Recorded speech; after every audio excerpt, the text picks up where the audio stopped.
City property and unwilling private businesses will no longer serve as staging grounds for these raids. And on Chicago's southwest side, federal agents opened fire on a woman, a U.S. citizen, critically wounding her. She took off and drove to a nearby business. We are following breaking news. Reports of a child shot in Kenwood. Sources telling Fox News police there were told to actually stand down on helping ICE agents who are in danger. Federal agents, ICE, HSI, are officers. All right, y'all. Y'all know that my black fatigue has black fatigue at this point. Yesterday, I probably hit a new limit because it was a very chaotic day for me. Let me just say that. The behavior I'm seeing is very exhausting, absolutely exhausting. I didn't even get to do my episode yesterday because I woke up to my grandma telling me that her window had been shattered. Somebody had tried to steal her car. And you wouldn't even believe this. Actually, you probably would believe it because it was 3 young black kids. And that's what hurt the most. We've gotten so used to seeing our own doing this kind of thing that it barely shocks anyone anymore. That is the level of decay we're living in. 3 kids roaming the street at 4 o'clock in the morning, breaking into cars with a gun. That is not normal. It is not survival. It is a moral collapse. I sat there thinking, like, what were they going to do if someone had came outside? Were they going to shoot them? Like, it's kind of ridiculous. And they're not stealing cars to go joyriding. They are stealing cars to commit crimes, to murder people, to rob people, to hit up stores and get a clean getaway. You've seen the clips online, cars driven straight through the Louis Vuitton store. That is not random. That is a system. These same stolen cars are being used for those crimes. They crash them, they run, somebody dies, and the cycle just keeps spinning. So now let me show you what happened. Let's go ahead and take a look at these nigglets. Now, in the video, you can see that the first 2 guys walk past the car. This is not my grandma's car. It was one of her neighbor's cars. And then you see them pull out a phone and they take a picture of the car and they're like scouting it out. Like, I don't know what the whole plan was. Then they bust the windows out, move fast. 2 of them are breaking into cars. One is smashing windows. One is at a second car. And the third one is just standing off to the side like he's a lookout holding a gun. And if you don't know how this works, a lot of them have like technology now, these little devices that can clone or reprogram a key. They're using a remote access system to steal cars without even having to like hotwire them anymore. So the technology have become so sophisticated. It took me so long just to put up the glass and tape my grandma's windows so she could feel safe. She was so shaken up, and it is unfortunate because people don't realize how deep this goes. And even if it wasn't your car that got hit, those same stolen cars might get used to kill someone's child. The city is rotten from inside out. Children are doing adult crimes and adults are making excuses for them. And all while this is happening right outside my door, children across Chicago are being murdered. Yet our mayor, Brandon Johnson, and Governor Pritzker want you to believe that Donald Trump is the problem because he wants to get illegal immigrants out of this country. Emphasis on the illegal. Welcome back to the channel, guys. I am Carmen, Jaycee. If you're new here, make sure you hit the like or the subscribe button. And if you want to support the channel, hit the super thanks or the buy me a coffee link below. Also, make sure you drop a comment so we can stay in the algorithm. And I love to hear what you guys have to say. Let's go ahead and get into it. All right. So right around the time that stuff was happening with my grandma and her car, a child was shot in the chest here in Chicago. And when I say a child, I am talking about a very young child, maybe about 11 years old. They haven't released the official age yet. But from what I've heard, it was a boy who was shot on 60th and Prairie. Let's go ahead and take a listen to the coverage. It's some breaking news from Washington Park just coming into the newsroom. Chicago police say a boy was shot in the chest just before 8 this morning at 60th and Prairie. We have learned that boy has since died at the scene. Detectives are investigating this. Of course, no one in custody at this hour. We have crews on the way. We'll update you as we learn more throughout the day, both on air and online. Now think about that. 11 years old. I don't think he's a gang member. I don't know if he was a criminal, but he was a kid. And in Chicago, it's almost like we've accepted it like it's normal to let children die. You hear it and you shrug and you scroll. And that's how numb the city has become. And it's not just this 11-year-old kid. About a month ago, a 5-year-old was shot in the head. And luckily, he survived. But we're going to go ahead and take a listen to the coverage on that because I don't want you to just take my word for it. Take a listen. New at 5:30, we are following breaking news. Reports of a child shot in Kenwood. Let's go to WGN's Emmy Victor. She's live from the south side with more. Emmy? Well, that's right. We've learned that the young boy who was shot this afternoon is in critical condition in the hospital behind me. According to the Chicago Police Department, the shooting happened just after 1:15 p.m. in the North Kenwood neighborhood. This was a scene on 44th Street in Greenwood earlier this afternoon. According to police, the young boy was inside of an apartment when he was shot in the head. He was rushed to Comer Children's Hospital to be treated for his injuries. We spoke with Pastor Donovan Price, a local pastor that has been in touch with the family. He says that the young boy has a long road to recovery ahead. Police say that no one is in custody and that a weapon was recovered at the scene. Honestly, at this point, it feels like Chicago is a war zone.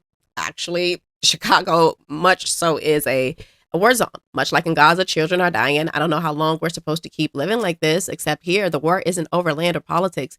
It is over neglect, corruption, and moral decay. Kids are being gunned down while the people who run the city act like it is business as usual. And what's odd about this is that these politicians, our governor, our mayor, they always have time to hold a press conference when it's politically convenient, but never when it's time to talk about these children. Brandon Johnson can stand on a podium and talk about his compassion for illegal immigrants, but where's the same energy for the children who actually live here in Chicago, the city that he's from? Where's the outrage for the innocent lives being lost right up under his watch? Our leadership is so busy protecting criminals and pandering to outsiders that they've forgotten about the people who built this city, the people who live here. They'll blame poverty, they'll blame guns, they'll blame everything but their own inaction. Meanwhile, mothers are planning funerals, not birthdays. And to be clear, this isn't just violence. It's tolerated violence, it's ignored violence, and that is the disgusting part. These children didn't choose this life. They were born into a system that's failed them over and over again. All right, so as everybody know, ICE is here in Chicago, and recently things took a violent turn. A woman named Miramar Martinez was shot 5 times after ramming her car into ICE agents, reportedly. This is what happened, following them with a gun, alongside another suspect named Anthony Ruiz, who also was taken into custody. Let's go ahead and take a listen to the coverage on that. And on Chicago's southwest side, federal agents opened fire on a woman, a U.S. citizen, critically wounding her. She took off and drove to a nearby business. WGN's Courtney Spinelli picks up the story. No hate, no fear. ICE has no business here. Protesters shouting at federal agents near 35th in California in Chicago's Brighton Park neighborhood Saturday. Come get me, come on! It became the site of a large federal presence after a woman drove there in this SUV, arriving with multiple gunshot wounds. According to workers at the truck repair shop, the woman came in bleeding profusely. Several workers and a customer say they tried to stop the bleeding and called 911. As federal agents investigated the crowd across the road, yelling at them to leave, at one point crossing over. We're getting a ticket of shots fired at 3900 Kedzie. According to the Department of Homeland Security, Border Patrol agents were near 39th and Kedzie when they were rammed by vehicles and boxed in by 10 cars. When agents got out, they say an armed U.S. citizen, who sources say is a CCL holder, tried to run them over, forcing the officers to fire. A DHS spokesperson claims the woman was already under CBP watch for allegedly doxing agents online. The violence and dehumanization of these men and women who are simply enforcing the law must stop, Assistant Secretary Tricia McLaughlin said. Meantime, protests continued through much of the afternoon near the scene of the shooting. That video from the Citizen app shows agents surrounding a vehicle Elizabeth Ruiz says her son, a U.S. citizen, was driving to pick up friends in before he was detained. He called me and said the immigration was there. There was a lot of beeping. There was a lot of things going on. I said, move on to the side. Ruiz claims her son's SUV was hit and he drove into the lot of this gas station. She says this happened when she went there to help him. I said, let's get the hell out of here. When one of the immigration officers just grabbed him from his arm viciously and arrested him. Chicago police, standing in a line between protesters and federal agents, called off shortly after. Though they weren't there to assist with immigration efforts, some protesters still questioned whose side they were on. Now, what happened while all this was going on is absolutely disgusting. While ICE officials were being attacked, literally being blocked in, the Chicago Police Department was told to stand down. They didn't move in, they froze like the city told them to. Think about that. Like, federal agents are under attack in broad daylight, and instead of backing them up, Chicago police were ordered to do nothing. Let's go ahead and take a listen to the coverage on that. Meanwhile, in Chicago, sources telling Fox News police there were told to actually stand down on helping ICE agents who are in danger. Mike Tobin has this story for us, all the details. Hi, Mike. And Dana, we've got a lot of rank and file Chicago police officers behind the scenes telling us that they are outraged that the stand down order went out to them after federal agents were attacked. The order appears to have come through a communication from the chief of patrol over the communication through the Office of Emergency Management and Communication, reading, "No units will respond to this." Multiple police sources have confirmed to us the message is authentic, and it is backed up by audio of the stand down order. And again, per the Chief of Patrol, we have all the units that, per 999, Chief of Patrol said all units clear out from there. We're not sending anybody over to that location. All right, and 999, just to confirm, 39th Police in Kedzie, they were saying that they were being surrounded by that large crowd, and they were requesting the police were not sending. I'm waving off all the cars heading to 39th Police in Kedzie. Again, those are the orders we're being given. In an official statement, CPD says officers did respond. Writing, quote, CPD responded to the scene to document the incident. CPD officers were also on the scene to maintain safety and traffic control. So instead of standing with federal agents who are here to enforce immigration law and protect public safety, our mayor, Brandon Johnson, decided that the solution to all this chaos was to write an executive order banning ICE from using any public property owned by the city of Chicago, because apparently protecting illegal immigrants is more important than protecting citizens and law enforcement. Let's go ahead and take a listen to the coverage on that. In light of increased immigration enforcement in Chicago, a new executive order signed Monday by Mayor Brandon Johnson designates ICE-free zones within the city. City property and unwilling private businesses will no longer serve as staging grounds for these raids. The order prohibits ICE agents from using city-owned property to make arrests. Johnson says signs will be posted at city properties, including in the parking lots of Chicago Public Schools and Chicago Park District field houses. The fact is, we cannot allow them to rampage throughout our city with no checks or balances. Nobody is above the law. If we break the law, you should be held accountable. If Congress will not check this administration, then Chicago will. This is the third executive order issued by the mayor since the Department of Homeland Security launched Operation Midway Blitz in the Chicago area. Each has tried to limit ICE from operating in the city. Now, after that, President Donald Trump had something to say, and quite frankly, I don't blame him for his reaction. He wrote, Chicago mayor should be in jail for failing to protect ICE officers. Governor Pritzker also. And honestly, he's not wrong. You can hate him all you want, but he is right on this. When leadership fails to protect the people who are protecting us, that is a failure to do their duty, plain and simple. But instead of owning up to his failures, Brandon Johnson is now claiming that the right wants a civil war with the left. And if anything, the left has been waging war on the right for years, not only with guns, but with propaganda, policies, and chaos. Let's go ahead and take a listen to the wonderful Brandon Johnson. Take a listen. That a couple of years ago, I said very candidly that the right wing in this country wants a rematch of the Civil War. I want that to sit in right now, because the President of the United States of America has declared war on the people of Chicago and people across America. That's right. He's more interested in giving billions of dollars to other nations, while farmers in urban cities around this country are literally being destabilized. And so whether it's the legal system, whether it's through executive order, or whether it's through the brave women and men who are serving as rapid responders. We literally have people who are volunteering in this city, on the southwest side, the northwest side, all over this city, to make sure that we're protecting children from being separated from their families. Now, the irony here is amazing. The so-called Civil War he's talking about is already here. It's just on his terms. The battle isn't between left and right. It's between order and chaos, leadership and negligence, lawlessness and law. And Brandon Johnson has picked his side. So now you wouldn't believe what happened after all this chaos. The woman at the center of all this, Miramar Martinez, who rammed her car into ICE agents and was shot 5 times and taken into custody. Yeah, she was released, okay, alongside the man reportedly with her, Anthony Ruiz. He was released as well, okay, because Chicago, this is what they do. They let criminals go, get right back out there, even if they attack federal agents. Let's go ahead and take a look at this clip on that. Take a listen. Our cameras were rolling as the woman shot by federal agents was released from federal custody. Charlie just mentioned 30-year-old Marima Martinez, who is accused of ramming her car into agents. Here you see her leaving the federal detention center downtown this evening. A short time later, 21-year-old Anthony Ian Santos Ruiz was also released.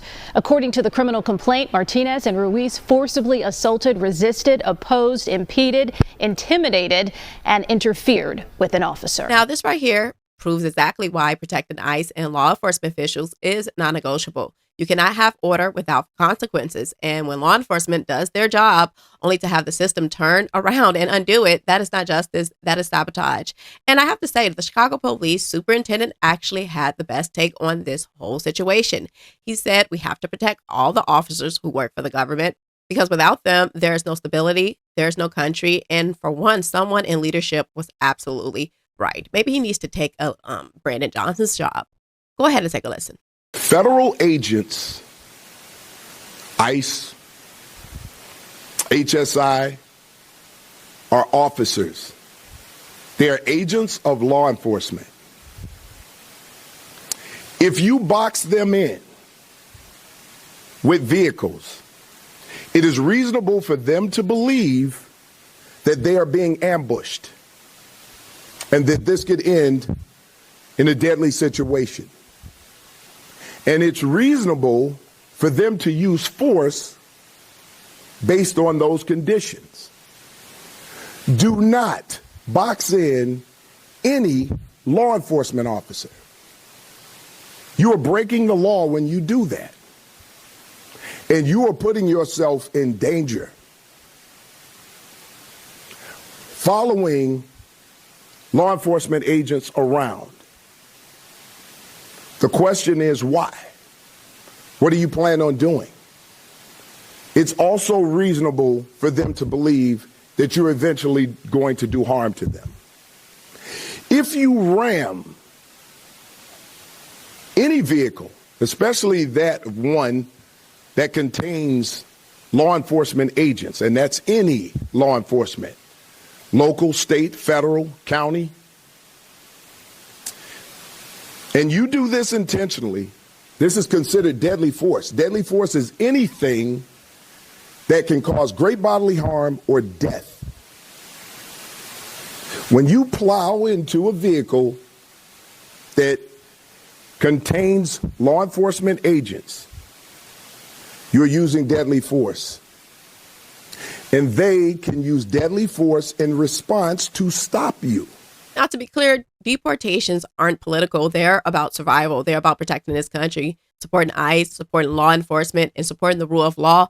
These are the foundations of a functioning society. And when those crumble, chaos takes over. And that's exactly what we're seeing in Chicago right now. Chaos, a city overrun by illegals, rioters, career criminals who get to walk free because equity or compassion apparently means letting predators back on the street. Lawlessness in Chicago isn't just a local mismanagement. It is a national preview, because if this continues, every major city in America will look just like this. And that's why I say what's happening in Chicago isn't just a tragedy. It is a necessary correction. We keep talking about broken systems and bad leadership, but the truth is the breakdown started at home. Chicago doesn't need another march, another speech, or headline. It needs accountability, real accountability. Because I shouldn't have to worry about kids trying to steal my grandma's car with a gun. That is not poverty. That is not a lack of opportunity. That is moral decay, and we've normalized it. Parents stop parenting, politicians stop leading, prosecutors stop prosecuting, and then everyone else just turn around blaming the system when the real problem is right here in our communities. Chicago is bleeding because people keep just excusing dysfunction. They just need resources. They just need chances. No, they need discipline. They need truth. And they need accountability from the home to the courthouse. And if we don't fix it here, the rest of the country is next. What you see in Chicago today will be America tomorrow if this continues. To be clear, this isn't complicated. When people do wrong, they need consequences. When children act like criminals, adults need to step up, not defend it.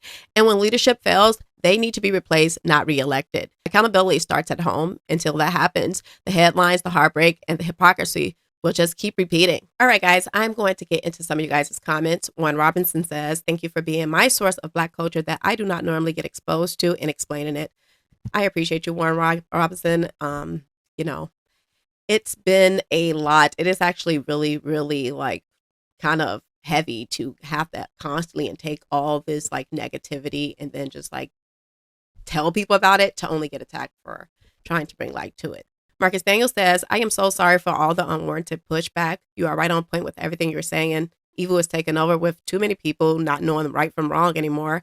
That is a complete cultural flip, primarily in the Black community, with the majority of the values and behavior completely inverted. Keep calling it out in spite of the dysfunction around you. We are right. We got your back, love. I appreciate you so much, Marcus Daniel, and you are so right. I believe the culture is so inverted. Anything that is good for us, we hate, and anything that is bad for us, we cheer on. It's absolutely ridiculous. Let's see. George says, Carmen, you are so inspiring. Keep up the good work. Blessings from the UK. I appreciate you, George. UK is crazy. I love you. I appreciate you for supporting and watching the channel. Jacob Parker says, keep up the good work. I appreciate you, Jacob. Someone says, your message is important. Thank you so much, someone.